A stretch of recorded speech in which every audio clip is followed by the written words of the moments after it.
I think we were terrible, but I think that we had a lot of potential, and I think that we had, a lot of ambition and a lot of drive to try and get better and try and learn our instruments and try and write better songs. So, it's one of those things where you look back and some of the songs just go, what the hell are we thinking? But at the same time, I just remember how amped we were to be playing in a band and just be creating music and doing something different, and so it's good memories as well. Blink-182 are one of those bands that everybody has an opinion about.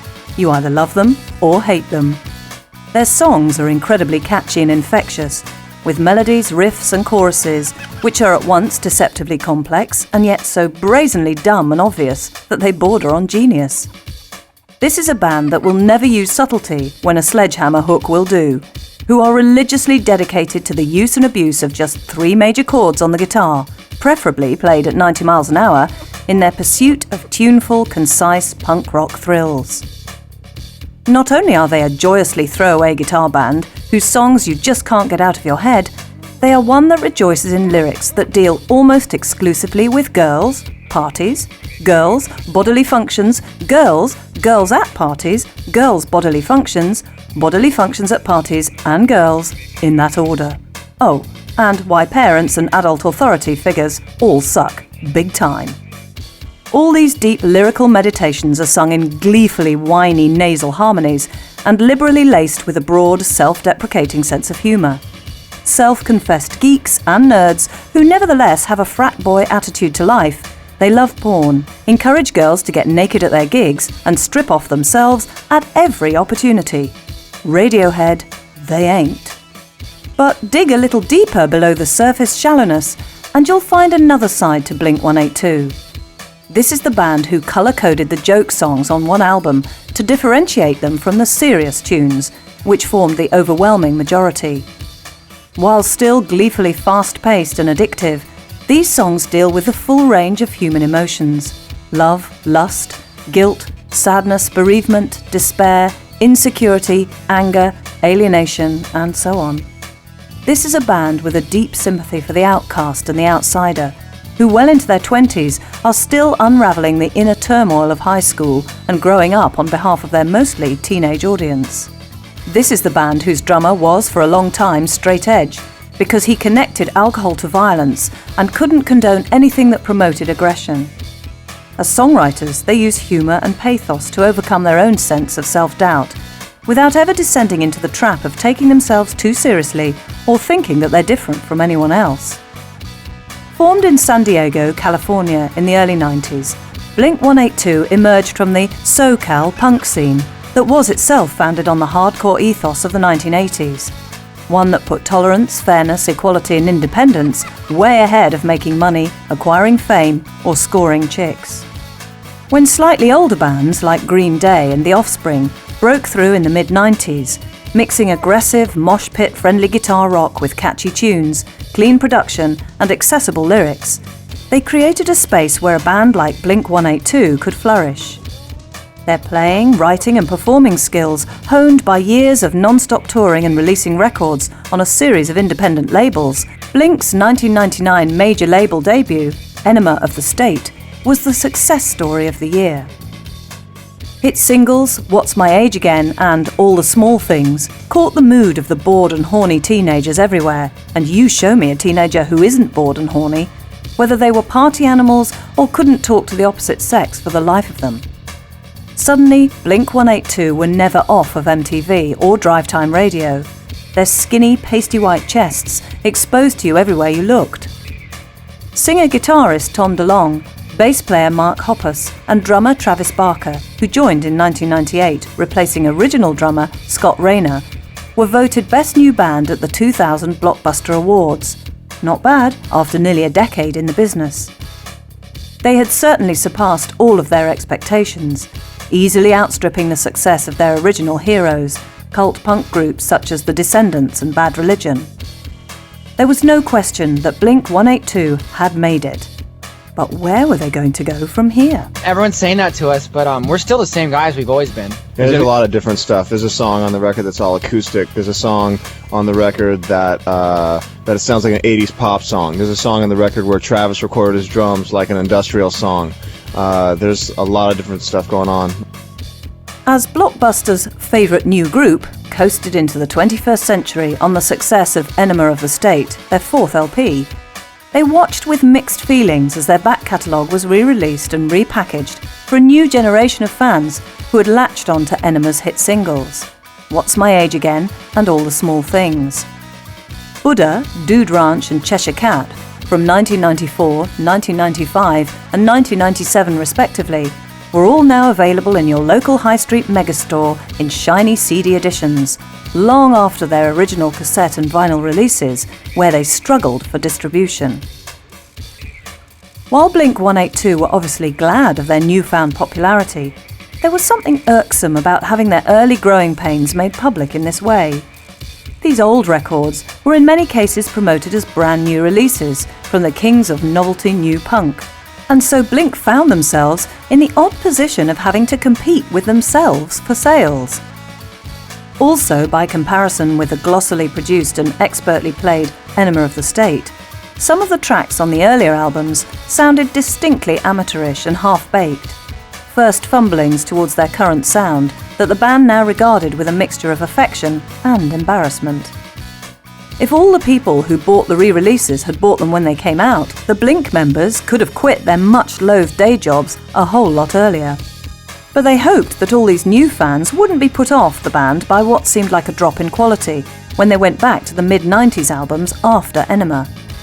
All in all, Blink-182 themselves weren't too keen on looking back. They were much more interested in the future. In May and June of 2000, Blink-182 embarked on a 28-date US tour in the company of Bad Religion and returned triumphantly home to the Cox Arena. One can guess what the boys made of that name, in San Diego for a New Year's Eve spectacular alongside Weezer.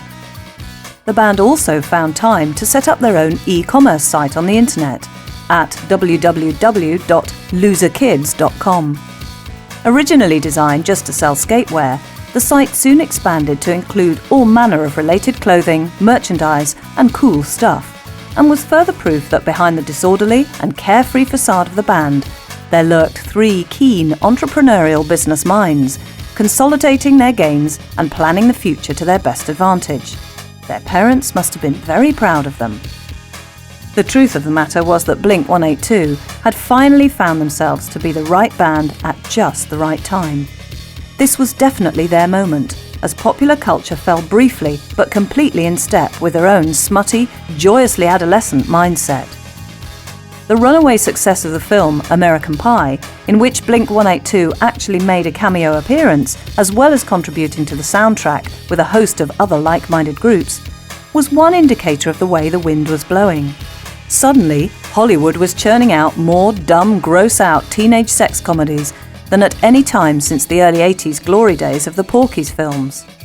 Perhaps it was because the generation of kids weaned on that shower scene, whose attention span was defined by the fast-forward and rewind buttons on the first video recorders, were now of an age to be making and commissioning movies themselves. That contributed to this sudden, hormonal upsurge in American culture. There was certainly a strong strain of early 80s nostalgia in this deliberate move towards sexing up and dumbing down, best exemplified by the hit soundtrack to Adam Sandler's film The Wedding Singer. New wave groups like The Police, Blondie, The Cars, The Go-Go's and Elvis Costello and The Attractions were being cited as influences by all the cool new alternative bands, not least Blink-182 themselves. Indeed, Blink could be said to have started this trend.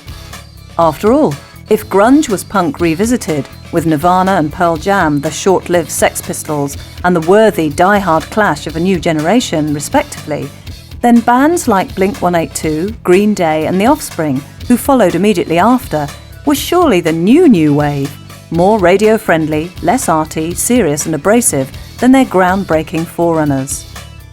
However, like all such moments, it was obvious that this one couldn't last, a fact of which Blink-182 were as aware as anyone. The challenge that lay before them, therefore, was twofold. Firstly, they had to seize the day and exploit the success of Enema of the State to their best advantage. Secondly, they had to prove that they were not just some one-dimensional flash-in-the-pan group, tied forever to a specific time and place, and ripe to be discarded when the world, inevitably, moved on. It was a lot of pressure to be placed on the shoulders of 3 young men from California, who only ever wanted to meet girls, play songs, and have a good time. Somehow they had found themselves elevated almost to spokesmen for a generation that looked to them to keep the party going. Luckily, Blink-182 weren't about to let them down. So the studio process is pretty fun. It gets monotonous sometimes, but you're in there 12 hours a day for 3 months trying to get, what I make it an analogy is, you just go out and spend hundreds and hundreds of thousands of dollars on the best recording equipment in the world, like mixing boards and microphones and amplifiers, just to record onto tape how bad of a musician you really are, and so whatever. Blink-182 had expected to begin recording their 5th studio LP in the summer of 2000, immediately following their tour with Bad Religion. Sessions had to be delayed, however, when drummer Travis Barker broke his pinky finger. Instead, Plan B was hastily put into action. The band had been planning a live album for some time. Blink-182, known for their legendary, outrageous concerts from the beginning, when their on-stage antics and repartee had been just as important as the music, were keen to capitalise on their reputation.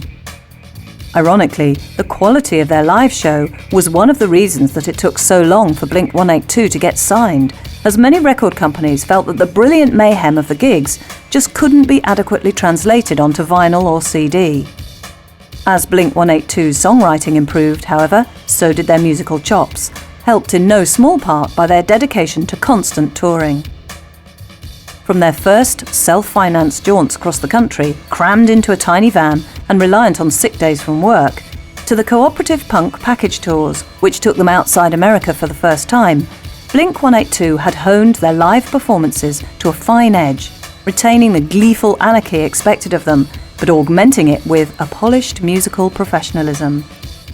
The hours spent in each other's company, whether performing or not, had created a bond between the band members that often seemed like telepathy on stage, as each provided feeds or punchlines to the other's jokes with immaculate timing. Now that the tables had turned, with many more recent Blink-182 fans knowing them from their records without ever having seen them live, the time seemed right to give these stay-at-home followers a taste of what they'd been missing out on. Working titles for the live album included Fuck Everybody, They Should Burn in Hell and Fuck Everyone, and That Includes You. But the band eventually settled on the somewhat less controversial The Mark, Tom and Travis Show, subtitled The Enema Strikes Back. Recorded by the band's regular producer Jerry Finn over 2 concerts on the Enema of the State tour at Los Angeles' Universal Amphitheatre and San Francisco's Pacific Auditorium, the album showcased Blink-182's stand-up comedy skills alongside their music. Running to a total of 20 tracks, the Mark, Tom and Travis Show effectively functioned as a kind of alternative greatest hits collection, with the bonus of some of the funniest and stupidest between-song banter ever to make it onto disc. When, towards the end of one show, Tom suggests while introducing their final song, "You can leave now and beat the traffic. You know it's just a setup for Mark to respond, or you can stay and beat the meat." It's a typical exchange, breaking up some exemplary renditions of some of the band's best-loved songs, including All the Small Things, Dick Lips, Family Reunion, and more. The album features one new, previously unrecorded tune, Man Overboard, which was released as a single on the 16th of October 2000. It easily ranks among the band's finest moments, and it seems a criminal shame that a studio version has never been made available alongside the live cut. Another point about the live album is that between the displays of obvious excitement and near-frantic enthusiasm from the audience, which, judging from the high-pitched screams greeting the intro to each number, must boast nearly as many girls as boys, it really shows what excellent musicians the guys have become. Tom's guitar playing in particular is incredible throughout, and it seems impossible that he's generating all that noise and melody single-handed while singing as well. And those Blink songs have a surprisingly large amount of words, considering their dumb reputation. Props must go out as well, of course, to the rhythm section, who keep things tight and awesome from start to finish. An inessential record it may be for anyone who already has their studio albums, especially with the sole new song being available as a single. But the Mark, Tom and Travis show is nevertheless a worthy addition to any Blink fans' collection. It's surprising how many popular bands couldn't put out a killer live album without a serious amount of studio tweaking and overdubbing. Blink 182, needless to say, are a cut above. I don't know if it's a more mature album. I think it's a more advanced album. We definitely have some songs on here that do not have any maturity in them at all. And then we have some that are about, it's all the same subjects that we've always talked about. It's an album about relationships with family and girls and friends and life and divorce and all kinds of stuff. And, being young and going to a party and trashing your friend's house and just things like that. But I think that we've just gotten better as songwriters and lyricists. So I don't think it's more mature. I just think it's a better, more advanced record. Blink 182 finally finished recording their 5th studio album in March 2001. The first the world got to hear of it was when the first single, The Rock Show, was made available in excerpt form on the band's website. The song hit the shops on the 4th of June and was accompanied by a typically zany promotional video shot by the fraternal production team Emmett and Brendan Malloy. The album itself followed a week later and was a phenomenal success. Despite the near overload of Blink product in the last couple of years, Take Off Your Pants and Jacket raced out of the shops to become the band's first bona fide Billboard chart topper. By this time, however, the band were already engaged in a punishing round of live dates and were far too busy to celebrate, or to celebrate any more than they were doing every night on stage anyway. During April and May, prior to the album's release, Blink 182 had embarked upon the 8-date Civic Tour of America, which was sponsored by Honda Civic, and which culminated in a competition to win a car customised by the band at the end of the tour. This was followed by a larger US, European and World Tour, kicking off in May and continuing well into the fall. It incorporated the Pop Disaster Tour, which saw the band co-headlining with their sometime rivals Green Day and featured Saves the Day and Jimmy Eat World, as well as unknown San Diego punkers Cut You Up, whose experiences on the tour were immortalised in the Blink 182 shot video Riding in Vans with Boys, released in 2003. Take Off Your Pants and Jacket was made available in 4 different versions, although each CD was identical from the outside, meaning that it was entirely pot luck which version you received.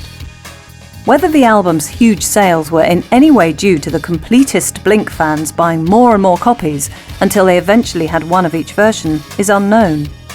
Of the 4, one was a clean version, the least popular one suspects, while the other 3 each had a different bonus track. These were denoted by symbols on the CD itself, which would either show an ascending aeroplane, signifying takeoff, a pair of pants, or a jacket. The band also donated the track Every Time I Look For You to the soundtrack of American Pie 2, where it appeared alongside songs from the likes of Green Day, Three Doors Down, Uncle Kracker, and Alien Ant Farm. Further singles, First Date and Stay Together for the Kids, were released successively in October 2001 and February 2002, both accompanied by distinctive videos. For First Date, Emmett and Brendan Malloy took over an entire Vancouver suburb and redecorated it in lurid 70s kitsch, so that Blink, in appropriate wigs and costumes, could be filmed on a day off from the Canadian leg of the tour. The Stay Together video was altogether more sombre. Originally shot on September 10th and 11th, 2001, with director Samuel Bayer, the first video showed a wrecking ball demolishing a house that the band were playing in, symbolising the effect on the family home, and the children especially, that a divorce can have.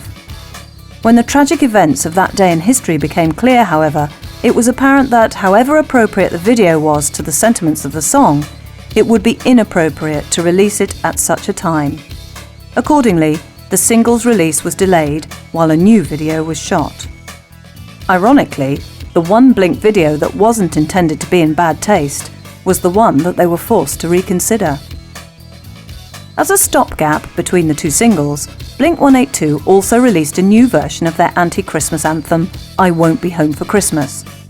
Originally recorded and released in 1997 with drummer of that era, Scott Rayner, This new take allowed Travis to feel a part of the festive fun, but was otherwise pretty much faithful to its predecessor. The band finished off the year by performing Rock Show and First Date live from Hollywood on ABC TV's Dick Clark's New Year's Rockin' Eve. With their official biography, Tales from Beneath Your Mom, also out in the shops, penned by Mark Hoppus' sister Anne, it was a triumphant climax to Blink-182's most successful year yet. Well, on this record, we tried to make it a lot not as polished as Enema of the State sounded. We tried to strip things down.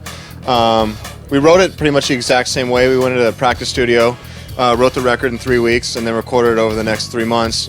And, I just think that the songs are stronger. I think that the lyrics are a lot better. I think that it's a heavier record, and I think it's just a much better piece all the way around. Take Off Your Pants and Jacket opens with a crashing drum roll and racing guitars of Anthem Part 2, which is, as the title suggests, an anthem for the kids. The message is that the adults have screwed up the world and yet keep the kids in their place with useless, senseless rules and regulations. They can't vote or have any say, but get all the blame nevertheless.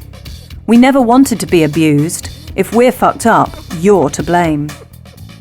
The stuttering riffing of online songs reintroduces the character of Josie, the eponymous Every Girlfriend character from Blink-182's 1998 hit single.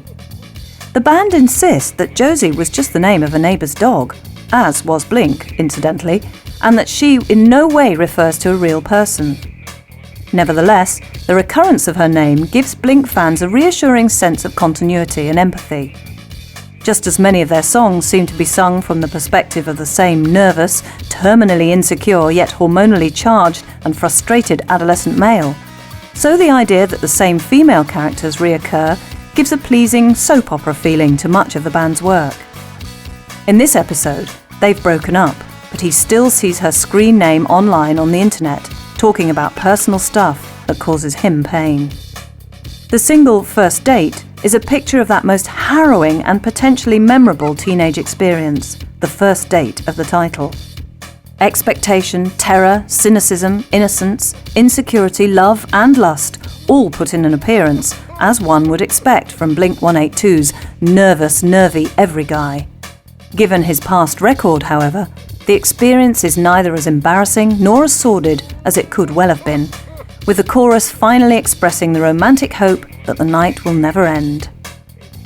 Happy Holidays, You Bastard is the first and only comedy song on the record, and it's over almost before it's begun, a companion piece to the early single I Won't Be Home for Christmas, in its contempt for the festive season. The chugging, new wavy Story of a Lonely Guy takes us once more inside the head of the typical Blink-182, sensitive, self-hating adolescent male, covering up his nerves with alcohol, trying to act cool, and, in his mind at least, failing miserably. He feels like he's been left behind. He can't get a girl, everybody else has moved on, and it seems too late for him to do anything but bury himself in his book. Another story of another lonely guy. On a happier and more optimistic note, The Rock Show is a love song to a girl met on the Warped Tour. Where else? One for all the Blink fans who've been on that annual punk skate outing across America to identify with. It's appropriately punk melodic in a Ramones kind of way, sweetly dumb and naive. She said what, and I told her that I didn't know. It comes complete with a dig at the parents who stand in the way of young rock love. Also released as a single alongside The Rock Show, Stay Together for the Kids couldn't be more different.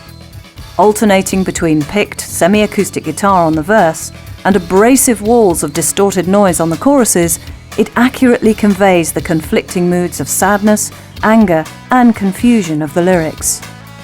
Sung from a kid's point of view, it looks at a dysfunctional family where the parents are constantly fighting, making life a misery.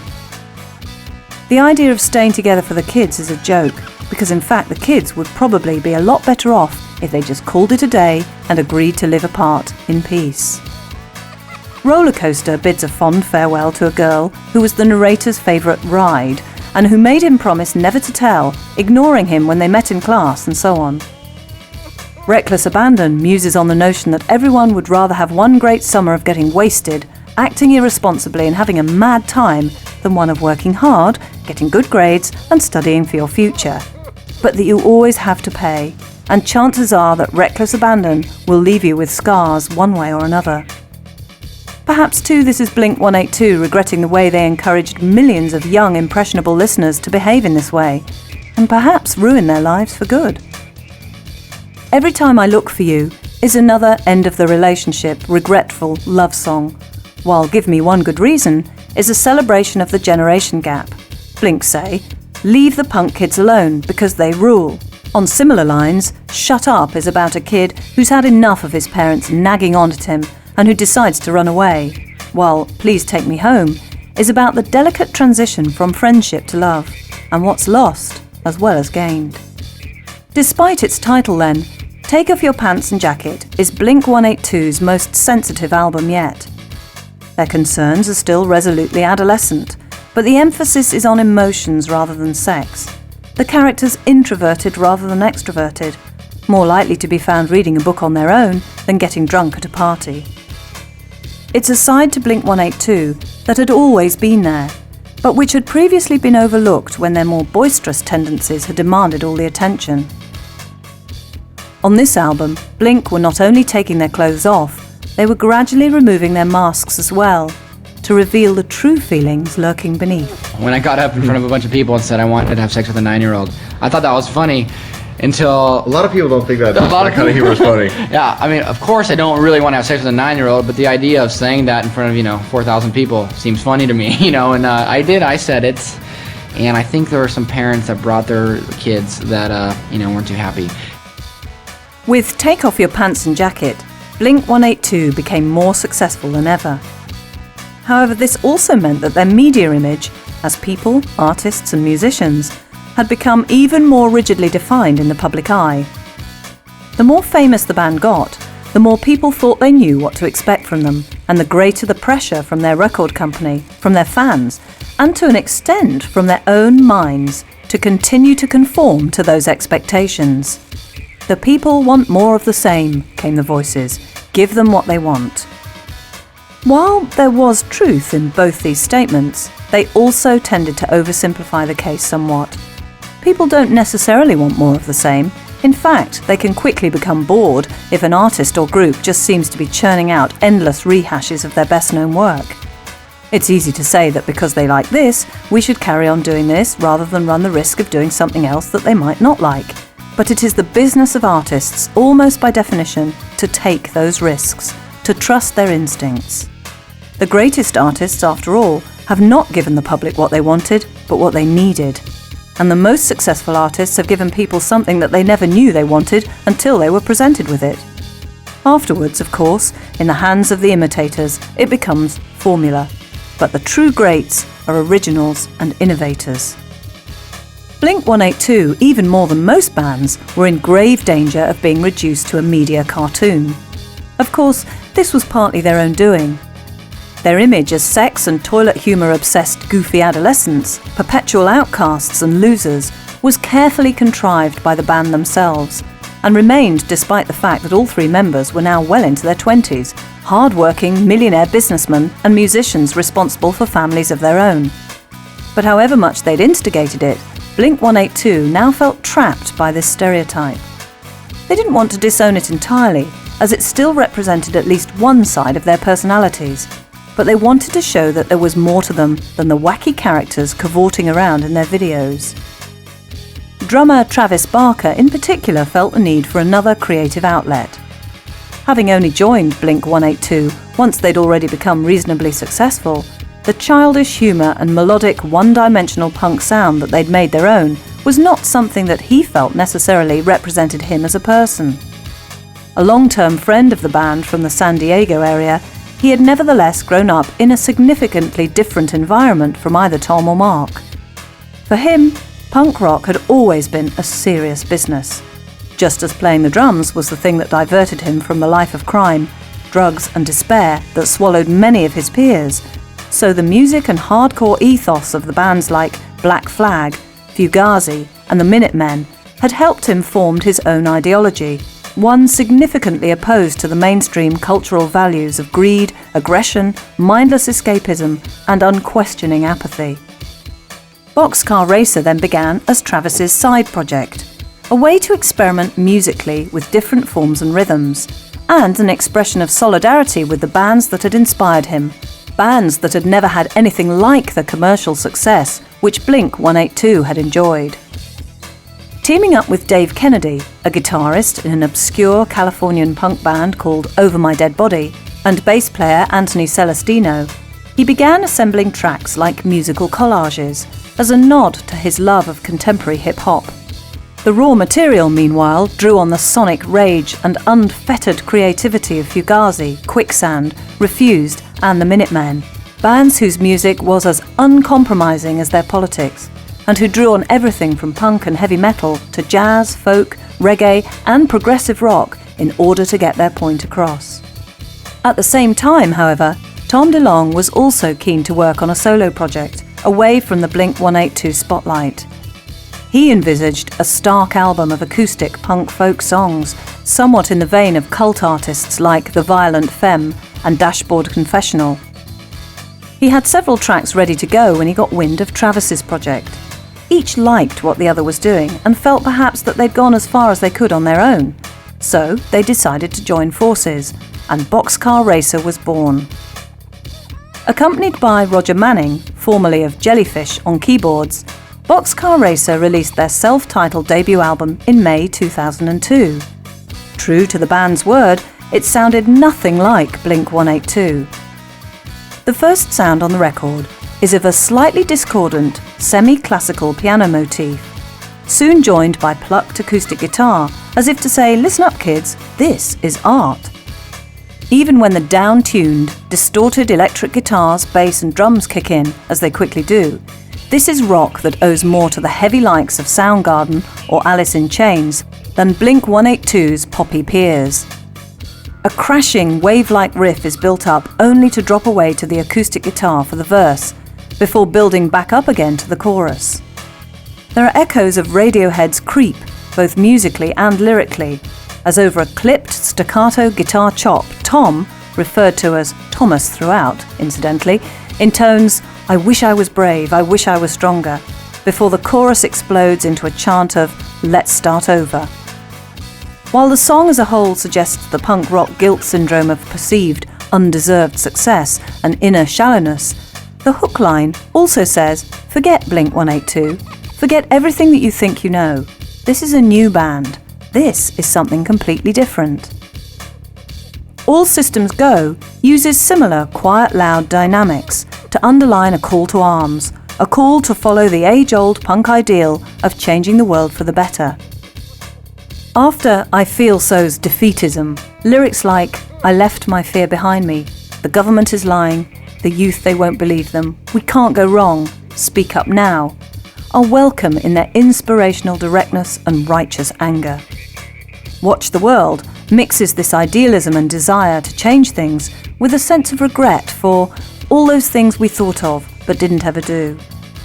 Musically, the influence of Fugazi is plain in the chiming guitars and half-military, half-jazz-style drumming. On Tiny Voices, a quirky, minimal guitar riff is followed by unadorned vocals over clattering drums until the big sheet metal guitars crash in on the chorus, while a dreamy, semi-acoustic interlude is interspersed with snippets of a distant conversation. Tiny Voices indeed. Cat Like Thief, originally titled Don't Leave Her until the very last minute, features guest vocals from Tim Armstrong of Rancid, whose slur speaks his way through the verses before Tom comes in singing on the chorus. The guitars again rely on tension and harmonics in a Fugazi style, and in combination with the soaring, hymnal vocals on the chorus, the effect is also reminiscent of U2. On And I, a plaintive, needy love song, the emphasis is on the rhythmic interplay of bass, drums and vocals, with guitar mainly used for texture and impact on the chorus. Letters to God is a protest song against God, fate and mortality, complete with strummed acoustic guitar and piano fills before crunching rock guitar, bass and drums explode suddenly to bring the tune to a full climax. Light relief comes in the form of My First Punk Song, which sounds much as the title suggests, only played far too well to genuinely be the work of naive punk first-timers. Almost a parody of the perceived formula of Tom and Travis's other band, it's a breakneck 3-chord thrash about a minute long with breathless, spat-out vocals, the only intelligible line being the yelped, "I got no dick" at the end. Sorrow is a mid-paced, brooding rock number, with layered guitars, piano, and angst-ridden vocals over a skittering drum pattern, while There Is just acoustic guitar and vocals over a Marshall rolling snare drum, a truly heart-bearing confessional in which ecstasy pills seem to have the opposite effect to their name, sending the swallower into a long dark night of the soul, an introspective examining of just where his relationship went wrong and wondering if he'll ever be able to live without her. The End With You could be a continuation of the same song lyrically, over a slow chopping guitar that finally lets rip on the chorus. The third member of Blink-182, Mark Hoppus, appears to trade vocals with Tom over an insistent drum rhythm and hypnotic harmonic 2-chord guitar on Elevator. The final line, as an ominous cello rolls into view, is a repeated "Let's forget this and move on," which seems to take us full circle back to Let's Start Over on the opening track. The album ends with an instrumental number that consolidates the record's musical themes. Both a purge and a new beginning, the Boxcar Racer album effectively exorcises the ghost of Blink-182's past and draws a line in the sand from which the band can start over again. We have an amazing producer, Jerry Finn. He's like a, we label as the only punk rock producer. I don't know any other ones personally, but he's worked with like Jawbreaker, Rancid, Green Day, Pennywise. He's done a lot of stuff. So it's kind of like we sit in there and we're so alike with this guy, and all we do is just say a bunch of shit all day long and make fun of people, make fun of everything, and say the worst possible things imaginable. And every once in a while, we'll actually pick up a guitar and do something. Boxcar Racer wasn't the only diversion that Blink-182 members were involved in during 2002, as Travis Barker also found time to hook up with Rancid's Tim Armstrong in The Transplants. Armstrong had, of course, already guested on the Boxcar Racer album, and when he called up Travis and asked if he'd play drums on some tracks he was working on, the drummer readily agreed. The intention was for the Transplants to be a very different band from Rancid, or indeed from Blink-182 and Boxcar Racer. Formed initially by Tim with former AFI merchandising man Rob Aston on vocals, the pair began experimenting with loops, beats and samples in Tim's basement studio, building up songs layer by layer until they realised that they really had something special going on. At this point, they decided that they needed a live drummer to add his input to the mix, and Travis was their first choice. Featuring a host of other guest musicians contributing here and there, the Transplants' self-titled debut CD was released in 2002 on Armstrong's Hellcat Records. A unique mixture of punk, reggae, hip-hop and nu metal with a dash of techno, the album spawned an unexpectedly huge hit single in Diamonds and Guns, which, despite being banned from the airwaves during the Second Gulf War, eventually found itself soundtracking a shampoo advert. A bizarre fate for a punk protest song against globalization and corporate greed. Opening with the distorted guitars, clipped drums, and sinister synthesizer of Romper Stomper, the Transplants' underground credentials are immediately apparent in Aston's raw, abrasive vocals, as powerful and aggressive as any hardcore proselytizer. The second track, Tall Cans in the Air, however, showcases a more dancey, upbeat groove, sounding like Beck gone punk metal mental. It's between these two poles of all-out rock rage and sunny, ska-rap dance numbers that the album continues to oscillate, often in the space of one song. DJ features Tim on vocals, in reggae toasting mode over bouncy ska rhythms from Travis. The influence of The Clash, always present in Tim's other band, Rancid, is also inescapable in the Transplants, particularly on DJ and also the single Diamonds and Guns. The rolling piano riff suggests an updated Rock the Casbah, while the woo-woo backing vocals are straight from the Rolling Stones' Sympathy for the Devil. Add in a skanking rap from Sondubi, the contrast between Armstrong's laid-back slur and Aston's angry bark a constant stabbing beat from Travis, and the hook-line observation that it's a wicked world that we live in, and you've surely got something for everyone in one of the catchiest singles of the year. Quick Death features Aston's old boss, Davey Havok of AFI on guest vocals, and rocks big time, a raging slice of gothic metal guaranteed to clear out the cobwebs. Sad But True could be a punk Beach Boys with its backing vocal harmonies and sunny Californian guitar, while Way on My Mind features the voice of Armstrong's then-wife Brody, soon to find fame in her own right as frontwoman of the Distillers. 117 is bracing techno-punk. California Babylon is Diamonds and Guns Part 2, sounding again like Beck crossed with The Clash, and this time crossed with the Rebel MC. And We Trusted You is jazzy old-school pop, with a warm, funky organ solo. The album culminates with two further standout tracks. DREAM, which stands for Drugs Rule Everything Around Me, is a near-perfect G-funk pastiche, with Dr. Dre's patented squelchy 70s synths high in the mix. The illusion only shattered by the distinctly unlaid-back vocals. Finally, Down in Oakland, is mariachi ska, with hip-hop loops and beats and a great twanging spaghetti surf guitar riff. While Travis Barker had no hand in writing the Transplants material, his contribution is crucial to the record's success. More beat-heavy and rhythm-driven than either Blink-182 or Boxcar Racer, it sees him returning to the watertight, rock-steady ska beat of his earlier band, the Aquabats. Recognised as one of the best drummers in the rock business, regardless of style, Travis is constantly in demand for session work and can take it or leave it as he chooses. His decision to hook up with the Transplants elevated Tim and Rob's songs to the status of one of the finest albums of the year. Be the best you can be, the United States Army, so people go, fuck kill. yeah. They go, yeah, I'm gonna be the best I can be. And they go and they're, I'm leaving home, and they sit at the bus stop, they get on the bus, and they get there, and some guy screams at you, you have to sleep with a bunch of other men, shave off your head, and just march all day long, and then end up just painting and sweeping for like the next 4 years until you can get out.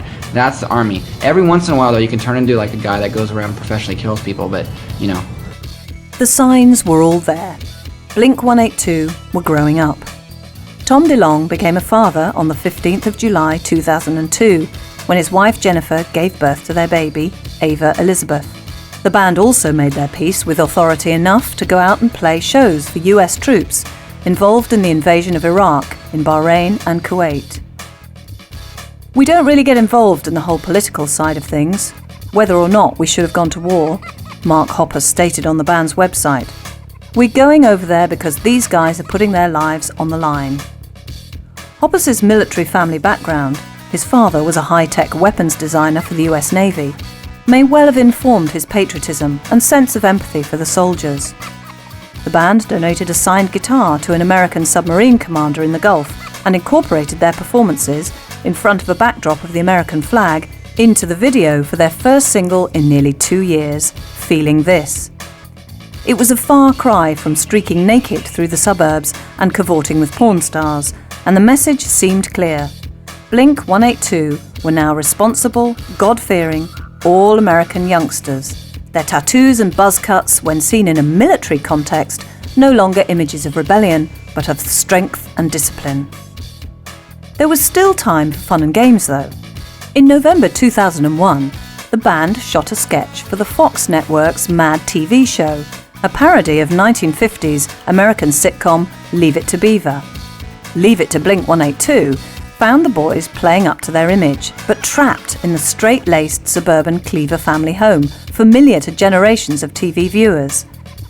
A new Blink song, Action, was premiered in the video game Madden NFL 2004, and Tom and Mark found time to moonlight as presenters on MTV, interviewing Mel Gibson and Mike Myers respectively. In 2002, the band released their second full-length video, charmingly titled The Urethra Chronicles Volume 2, Harder, Faster, Faster, Harder.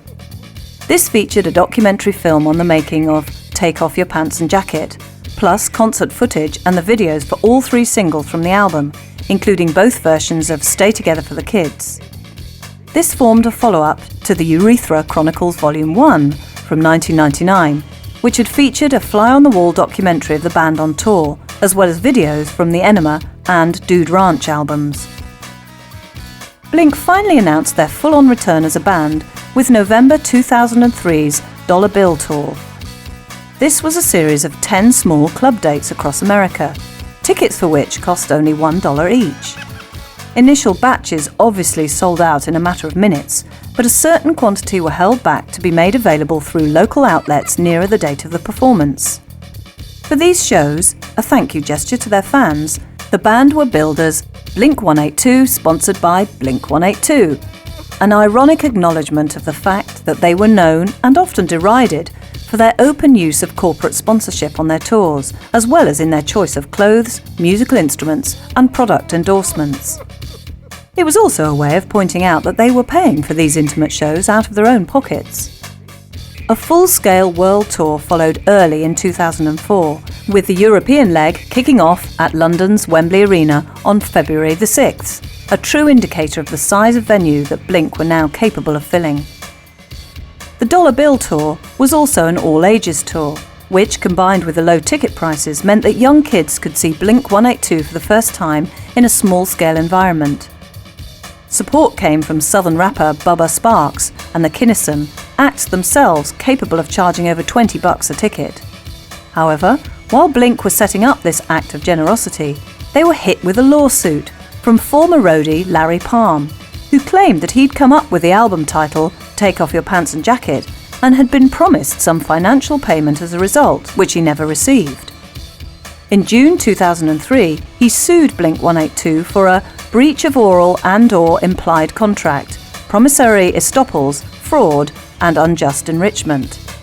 It seemed that no matter how hard you tried to grow up and take responsibility for things, someone was always waiting to drag you right back down. This video, we wanted to not, basically we just go, hey, instead of spending hundreds of thousands of dollars on lots of lights and cameras and making it all whatever, why don't we just take that money and go out and buy TVs and break them and go break cars and give away cash to anybody who wants it. And that's what we did. And so we filmed that over the span of a couple days and put together a video that looks like it was all done on like handheld cameras too. When bands release a self-titled album some half a dozen records into their career, it usually means that they wish to signify a fresh beginning, a coming of age, or a return to a back-to-basics approach. With Blink-182, it was something of all three. Their sixth studio album was simultaneously a logical step forward from 2001's Take Off Your Pants and Jacket, and a break from the past altogether. Where the earlier album had eschewed, for the most part, gross sexual references and toilet humour in favour of the more sensitive, emotional and introverted side of teenage life, Blink-182 finally left adolescence behind and moved on to more adult concerns, both lyrically and musically. It had to happen. The band members themselves were now heading one by one past their 30 age mark and were having children and starting families of their own. No longer the eternal teenage rebels, they were now becoming the very parents and adult authority figures they had always railed against. Plus, nearly a decade into their musical career, the band's original fan base was growing up as well. The general cultural mood in America and the world had shifted a great deal since Enema of the State first exploded into the public eye in 1999. We were now living in an era of uncertainty and change, post-September the 11th and the war against terrorism. Suddenly, there seemed more important things to worry about than boobies and fart jokes, and whether or not you were going to get laid after the prom. Not that this was the album where Blink-182 went all political and decided to start putting the world to rights. Far from it. They were still just regular guys who liked the regular things in life. But they now presented as regular guys who've grown up a bit. Opener and first single, Feeling This, rides into view on a wave of swirling guitars and drums. The verses all lust and sexual desire, the choruses a celebration of romantic love. Yet the middle eight and the final line suggests that the love in question is now lost and in the past. Obvious, which follows, is a dark, angry song of sexual betrayal and relationship breakdown, musically closer to the Foo Fighters than anything Blink-182 had previously done, while I Miss You is an unplugged number using brushed drums, double bass, piano and acoustic guitar, apparently influenced by The Cure's Love Cats. Violence opens with a cool, dancey percussion track, followed by a sudden burst of raging guitars before returning to the spare percussion and a vocal that's almost a rap, after which the chorus explodes again. It's one of the album's catchiest rock songs, drawing on the sound of Travis and Tom's Boxcar Racer side project to reinvigorate the Blink-182 mothership. Stockholm Syndrome opens with English actress Joanne Whalley reading from a letter that Mark's grandfather wrote to his grandmother during World War II from the front, over haunting piano and the sound of low-flying aircraft. It's an unusual and affecting intro to a powerful song about paranoia and depression that shows the musical influence of avant-garde alternative rockers like At the Drive-In. Down recalls the more mature Linkin Park in its mixture of musical textures, guitar and keyboards, and an anthemic chorus. It fades into The Fallen Interlude, a queasy but beautiful segment of instrumental trip-hop, reminiscent of DJ Shadow. Go is the closest song musically to the Blink-182 sound of old, with its guitars aping Belgian punk rocker Plastic Bertrand's 1978 novelty hit Ça plane pour moi. Asthenia is a song about an astronaut floating out in space in his capsule, wondering whether or not to ever come back down again. Opening with the sound of actual NASA transmissions and Mark's guitar plugged into a dying Leslie cabinet speaker, the subject works as an apt metaphor for alienation and dislocation on all levels. The band themselves describe Always as a total 80s song, and from its synth intro and outro to the chugging rhythms and chiming guitar of the verse and chorus, it wouldn't sound out of place on a soundtrack to a John Hughes teen flick like Pretty in Pink. Equally 80s sounding are the next two songs, Easy Target, with its catchy new wave chorus, and All of This, which actually features guest vocals from The Cure's Robert Smith over an appropriately gothic soundscape made up of sweeping orchestral synths, tolling bells, funereal guitars, and half-dead handclaps. Here's Your Letter once again recalls the Foo Fighters in its barrage of anthemic guitar rock, while the lyrics speak of communication breakdown, and album closer, I'm Lost Without You, is a piano-led epic, finishing with an astonishing double-tracked drum solo. Described by many fans and critics as the band's emo album, Blink-182 sees the band maturing and spreading their wings musically as well as lyrically, taking on new influences, experimenting and innovating in the studio. Song structures are a lot less straightforward than before, with different effects used liberally on all the instruments and a greater emphasis on keyboards. It's certainly a step forward, and yet at the same time a step back to what was always special about Blink. The fact that they sung about the issues that really mattered to them. When they were teenagers, they sang about teenage problems. Now, as adults, their lyrical concerns are more adult too.